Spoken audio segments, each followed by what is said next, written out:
Bamra block अंतर्गत रंगिया टिक्रा ग्राम पंचायत घुनगुटी ग्रामठारे लोकमुक्ति संगठन बामरा क्षेत्र ब्लॉक स्तरीय सक्रिय नेतृवृंद मान बैठक श्री रवींद्र नायक सभापतित्व में अनुष्ठित हो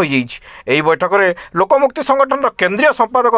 ग्रेगोरी सामात समस्त को स्वागत कर सभा परिचालना करते। उक्त बैठक में संयोजक जिनित सामात योगदान कर जंगल अधिकार आईन, मो जंगल जमी योजना, मनरेगा आईन, भूसंस्कार आईन, पेशा आईन, कृषक समस्या तथा वर्तमान राज्य सरकार द्वारा सरकारी जमी जबरदखल उच्छेद करने जिलापाल मानक देइथिबा निर्देश भली